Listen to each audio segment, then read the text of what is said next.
He was the founder of parliamentary democracy. Fire! He killed a king and by his actions created a constitutional monarchy. He was a hero and the father of the modern British Army. He pacified Ireland. On no figure in British history is opinion so divided. He is Oliver Cromwell, but some say he was a rebel, a religious bigot, and a slaughterer of the innocent. I'm Major Gordon Conrigan. I've always been fascinated by military leadership. I'm going to find out what made Cromwell, with no previous experience of soldiering, into the finest military commander of his age.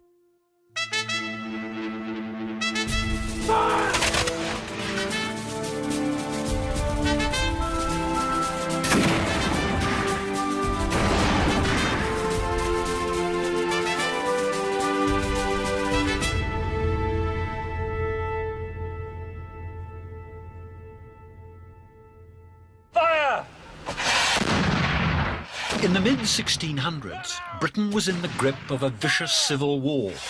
The supporters of the monarchy, the Cavaliers, fought for power against the parliamentarians, or Roundheads. Oliver Cromwell was the most remarkable of many remarkable men who bore arms in the civil wars of the mid-17th century. His achievement was first and foremost a military one. Within 2 years, he rose from being a lowly captain gathering together a troop of volunteers to being the senior cavalry commander for the parliamentarians against the king. In my opinion, one reason for his remarkable success was his personality. He was so tough, his soldiers called him Old Ironsides, and so down to earth that he demanded his portrait be painted warts and all. There are more clues to Cromwell the man in a tourist trail in Huntingdon, his hometown. Admiring remarks made by his contemporaries are inscribed on special stones. A great man, risen from a very low and afflicted condition. But hang on, this is the descendant of Henry VIII's Chancellor, Thomas Cromwell. He's got at least one titled uncle. He's a landowner. He doesn't exactly come from a low and afflicted condition, surely. It's an exaggeration, but there's an important truth in it. He comes down from a younger son, and in those days, the younger son doesn't get the wealth, the elder one does. I mean, he's not in poverty, and that overstates it, but the idea is that he is someone who is connected to riches, but has very little wealth himself.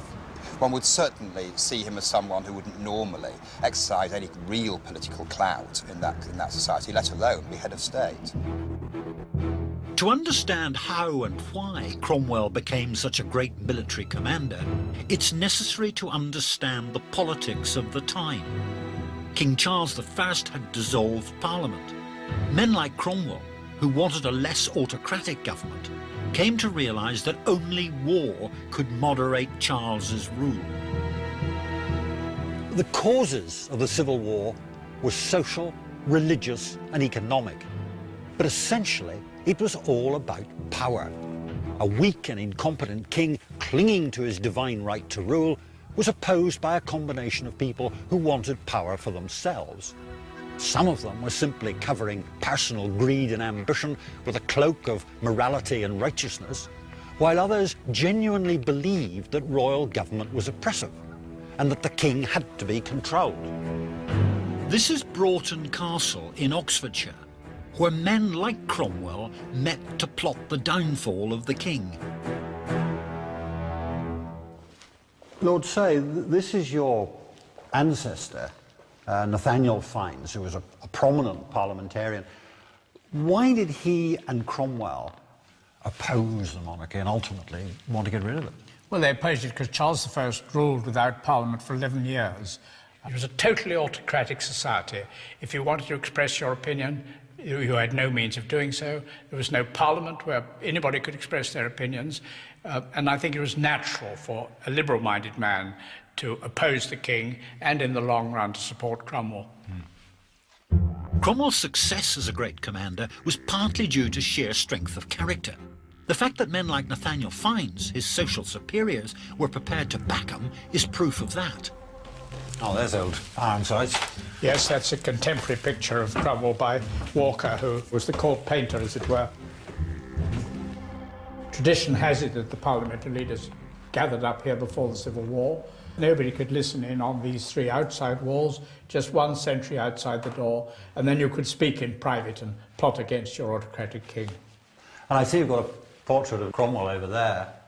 What would you think your ancestor, Nathaniel, would have actually thought of Cromwell? I would have thought he was an upstart, but perhaps that would be overstrong.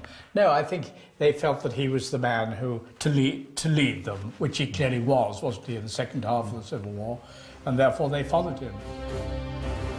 Oliver Cromwell, I think, truly did believe in morality and in the righteousness of what he was doing. And he was certainly unequalled in his ability to inspire his men with a belief in the justice of their cause and in the certainty of their eventual triumph. This ability to inspire the common soldier is a key attribute of a great commander, one that Cromwell demonstrated from the very start when he organised a troop of horse to fight the king. So I suppose this wouldn't have changed too much since Cromwell's day. No, I mean, when he becomes a soldier, it's in this very square. It may well have been on a market day like this, and it's in the Falcon Inn over there that he gathers his first troops together. And it's from here the Civil War began as far as Cromwell was concerned. So what is this? Knowing not where heaven's choice may light, guards yet his sword and ready stands to fight. What does that actually mean? I think it means that he doesn't know what the outcome will be, he doesn't know where the troops are needed, he doesn't know where they'll serve, just there is a cause to be fought for. So when he raises that first troop here, it's his first foray into matters military. He raises a troop, so he's commanding 40, maybe 50 men, and yet within 2 years, he's a senior commander. How does he do it? Yes, in 2 years from captain to lieutenant general. And I think probably it's not only that he is just exceptional in his natural leadership gifts, I think it's also that in those 2 years he's given an enormous amount of freedom here. Because this is largely an area under parliamentary control, the senior officers go away to join the fighting elsewhere, leaving him in control. And there are the royalists coming down from the north, and he has to guard all the river barriers, and he has to repel, attempts to break into the area. And every time he does one of these things, he succeeds. Cromwell was in the right place at the right time to get military experience and to develop his natural talent as a leader. Now, many of his contemporaries had these skills too, but Cromwell had something more, vision. And nowhere is this better demonstrated than in his recruitment and training of troops, and in his eventual command of the new model army, which by combining all sorts of local forces into one, produced England's first truly national modern army. There were 4 basic principles underlying Cromwell's military policy. First of all, only well-behaved men were allowed to serve. Secondly, soldiers had to believe in the morality of the cause. Thirdly, for the first time, there was a proper rank structure and proper rules and regulations. And finally, he emphasised teamwork. Royalist cavalry individually were far better than the parliamentarians, but Cromwell's men, by acting as a team, could see off far larger bodies of royalists who were generally pretty reluctant to take orders from anybody. Cromwell was one of the first modern protagonists of military professionalism. The Civil War had been raging for 3 years with no decisive outcome. It was at Naseby in 1645 that Cromwell would use the cavalry of the new model army to dramatic effect. It was a decisive and glorious victory that would be the turning point of the war and ultimately change the way England was ruled. On the 14th of June, 1645, the Parliamentarian army, with Cromwell in command of the cavalry, met the Royalist army under Prince Rupert. The Parliamentarians were spread along this ridge. Cromwell had the cavalry of the right wing off to the east, and the 10,000-strong Royalist army was on the northerly ridge.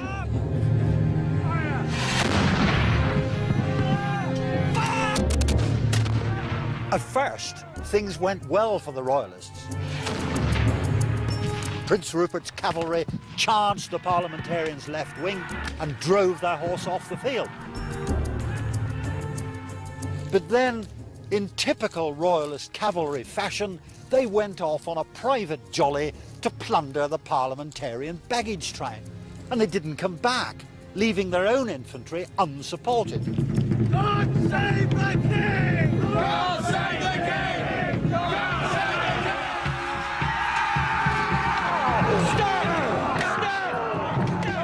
The Royalist infantry launched a full-scale attack on the parliamentarians.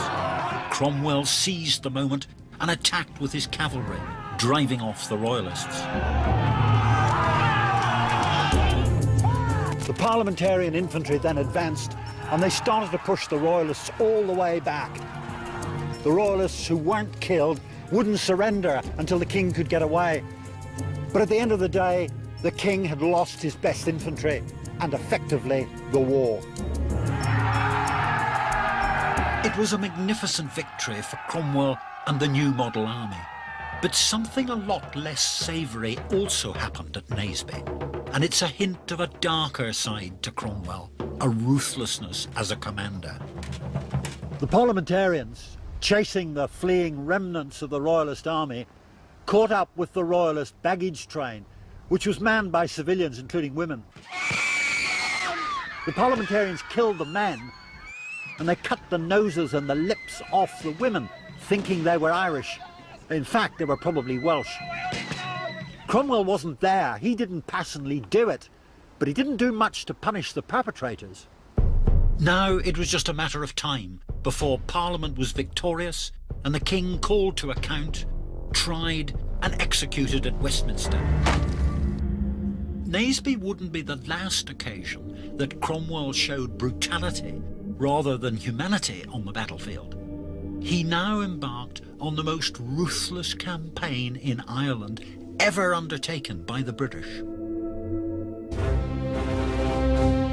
Cromwell's professionalism secured victory at Naseby, but he also revealed the ruthlessness for which he became infamous in Ireland. So does this brutal streak undermine his right to be called a great commander? Some of the things he did are pretty unpleasant. So what happened in Ireland? Well, in Ireland, he enters into a cycle of violence. The most recent thing had been a massacre of Protestants by Catholics, and he comes to avenge that, and he says so specifically. This one says toleration was his masterpiece. Well, that's got to be a joke. The man was a thoroughgoing bigot, wasn't he? No, he's tolerant in England, but not in Ireland. That pretty much sums it up, I think. Cromwell conducted a highly successful military campaign in Ireland that crushed a royalist revival. But his brutal suppression of Irish Catholics left a legacy of hatred that remains to this day. Yeah, we're always kind of terrified of the thought of Oliver Cromwell when we were kids ever coming back again, you know. So it was so horrible. Oliver Cromwell, he wouldn't be too popular in this country. They destroyed the whole town, more or less, you know what I mean? Killed everyone in it and burnt the place to the ground, so... Oliver Cromwell's reputation in Ireland is very, very bad. Very bad. He would be regarded as being a tyrannical conqueror. I can't tell you any more. My memory doesn't go that far. This is Drogheda, a few miles north of Dublin. It was held by a royalist garrison under Sir Arthur Aston. Now, he only had one leg, but he was a tough old soldier. He said, "He who can take Drogheda could take hell." Cromwell would give him hell. On the 19th of September, 1649, Cromwell laid siege to the town. He lined up his cannon here on Cromwell Mount and he began to bombard the town walls. Meanwhile, the infantry had moved off down this hill to their position for the attack. Once the cannon had managed to breach the walls, it was time for the assault. The troops started off down here. They're laden down with muskets, ammunition, swords, helmets, all the kit. And then they have to get all the way up that hill under very heavy fire from the defenders on the wall.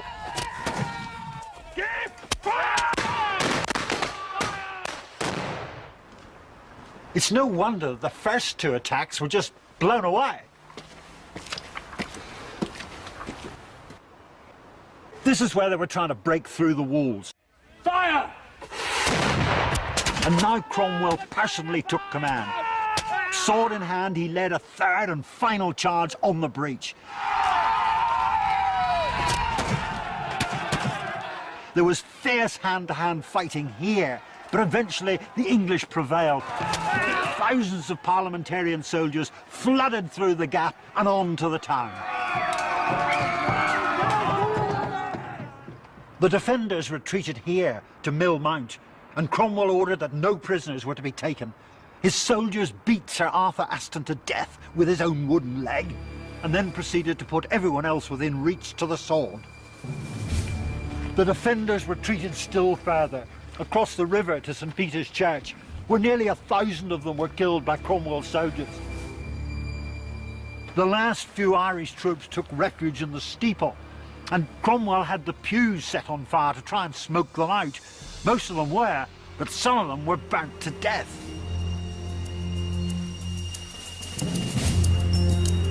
Over 3,000 people perished in Drogheda. Cromwell had every surviving officer shot, and 1 in 10 of the soldiers clubbed to death. The rest he sent to Barbados, and not on holiday either. Does all this undermine my claim that Cromwell is one of our great commanders?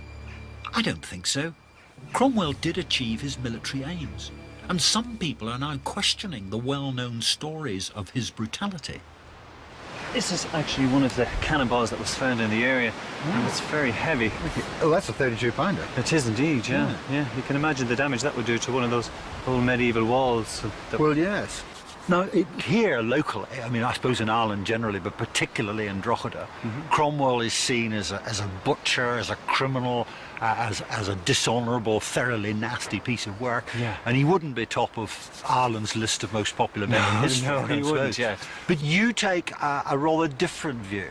I believe Cromwell was framed. You know, as far as I'm concerned, there is no substantial evidence to corroborate the idea that any civilians actually lost their lives at Drogheda. Cromwell made very definite attempts not to. As soon as he arrived in Ireland, he told his soldiers not to do any wrong or violence towards country people whatsoever if they're not in arms. But Tom's is not the commonly held view. I don't think there's any doubt that civilians were killed.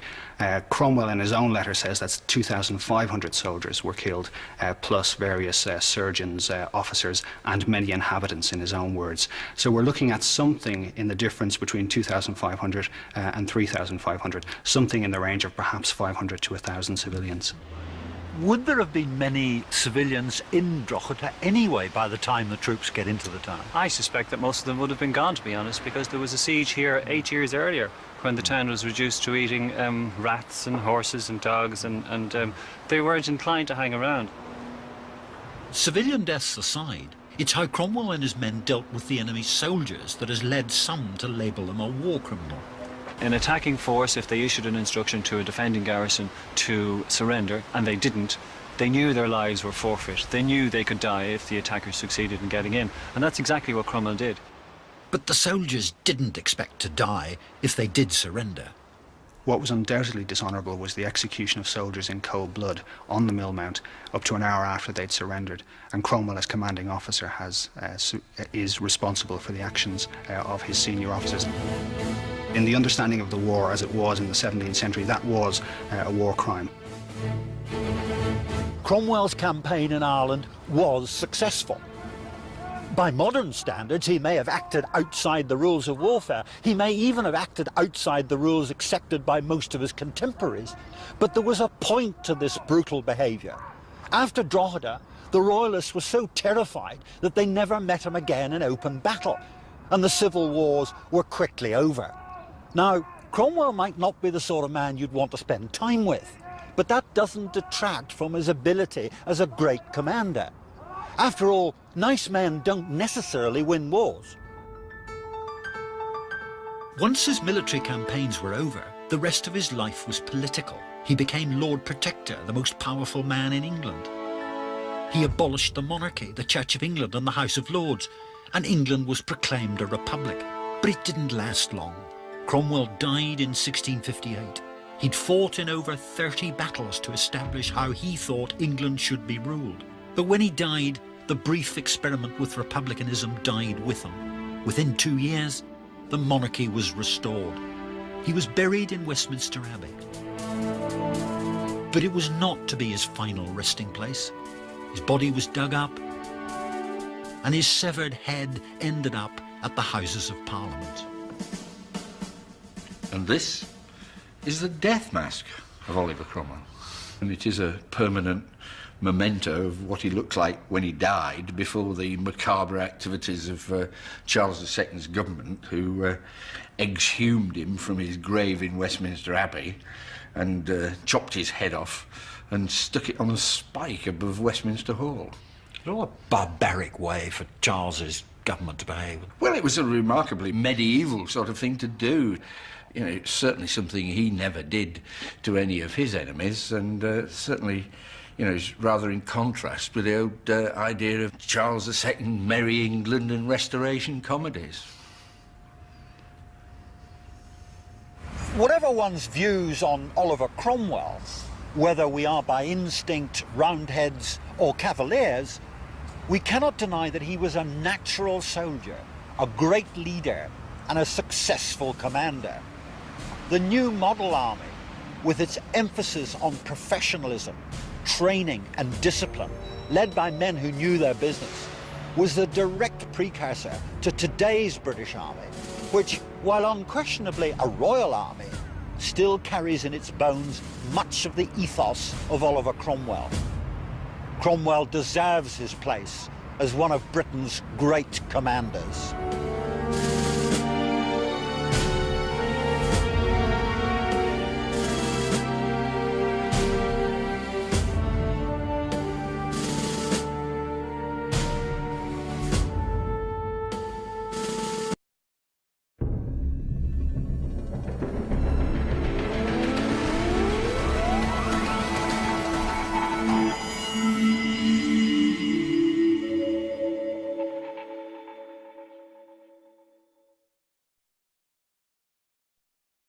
Fire! He was the founder of parliamentary democracy. Fire! He killed a king and by his actions created a constitutional monarchy. He was a hero and the father of the modern British Army. He pacified Ireland. On no figure in British history is opinion so divided. He is Oliver Cromwell, but some say he was a rebel, a religious bigot, and a slaughterer of the innocent. I'm Major Gordon Conrigan. I've always been fascinated by military leadership. I'm going to find out what made Cromwell, with no previous experience of soldiering, into the finest military commander of his age. Had dissolved Parliament. Men like Cromwell, who wanted a less autocratic government, came to realise that only war could moderate Charles's rule. The causes of the Civil War were social, religious and economic. But essentially, it was all about power. A weak and incompetent king clinging to his divine right to rule was opposed by a combination of people who wanted power for themselves. Some of them were simply covering personal greed and ambition with a cloak of morality and righteousness, while others genuinely believed that royal government was oppressive and that the king had to be controlled. This is Broughton Castle in Oxfordshire, where men like Cromwell... He's the descendant of Henry VIII's Chancellor, Thomas Cromwell. He's got at least one titled uncle. He's a landowner. He doesn't exactly come from a low and afflicted condition, surely.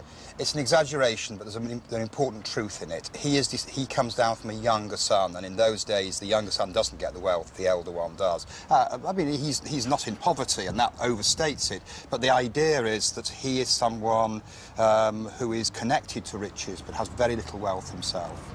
one would certainly see him as someone who wouldn't normally exercise any real political clout in that society, let alone be head of state. To understand how and why Cromwell became such a great military commander, it's necessary to understand the politics of the time. King Charles I, military one.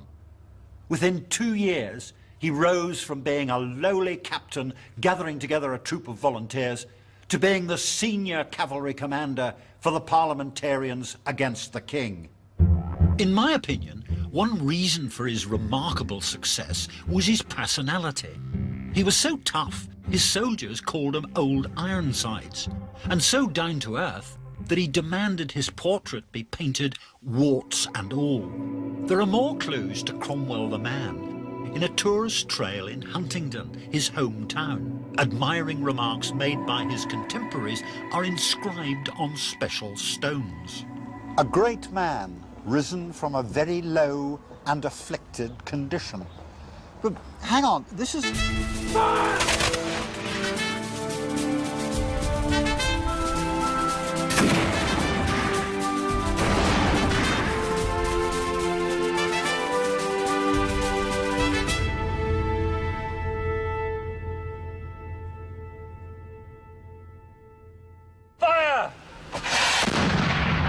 In the mid-1600s, Britain was in the grip of a vicious civil war.